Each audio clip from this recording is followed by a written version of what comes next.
Graça e paz, meus irmãos. Na nossa devocional de hoje, eu gostaria de falar a respeito da confiança. Eu confesso que entre os meus amigos da época, eu fui o último a aprender a dirigir moto. Na verdade, eu só aprendi quando eu fui para a autoescola. E por que eu estou dizendo isso? Depois que eu aprendi a dirigir moto, depois que eu conheci as leis de trânsito, eu confesso que eu comecei a ficar menos à vontade em andar de moto sendo passageiro. Uma vez que se eu sou passageiro da moto, eu preciso confiar que quem está dirigindo, que quem está no controle, está prestando atenção no trânsito, sabe a velocidade permitida. E quando eu estava dirigindo, essas questões, essas perguntas sumiam, porque afinal de contas eu confio em mim. E eu confesso que às vezes até de maneira exagerada.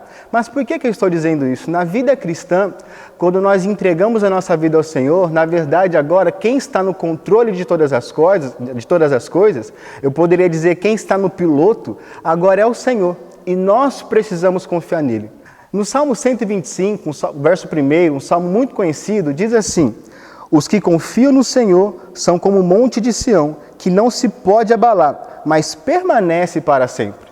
Já que eu comecei no vídeo falando sobre dirigir, eu gostaria de chamar essa confiança de uma confiança GPS, porque ela nos faz com que nós nos apropriemos do Senhor como nosso guarda, como nosso provedor e como nosso salvador.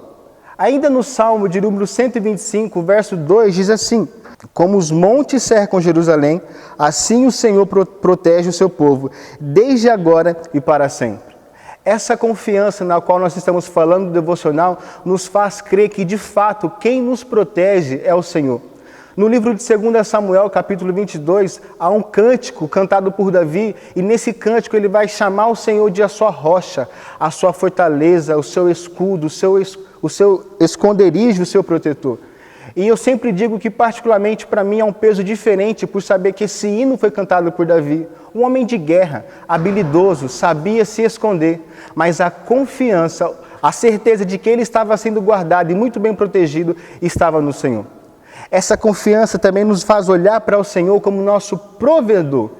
Êxodo, capítulo 16, verso 15, diz assim: quando os israelitas viram aquilo, começaram a perguntar uns aos outros: que é isso?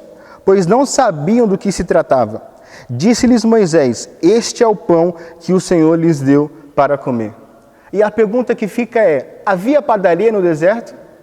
Claro que não, não havia nenhuma padaria no deserto.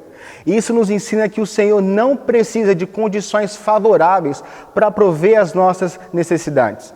Essa confiança, logo, nos faz crer que, de fato, o provedor de todas as coisas na nossa vida, na nossa família, é o próprio Deus. Não existia condições favoráveis quando o Senhor criou todo o universo. Na verdade, nada existia. Não havia condições favoráveis quando o Senhor supre as necessidades dos povos. Na verdade, o Evangelho de Lucas, capítulo 12, diz que o Senhor supre as suas necessidades. Embora eles não saibam plantar, tampouco colher. A Bíblia, nesse mesmo texto, fala que os lírios do campo não têm habilidade de costurar. Contudo, nem Salomão se veste como os lírios. Sabe por quê? Porque os lírios se vestem daquilo que o Senhor provê.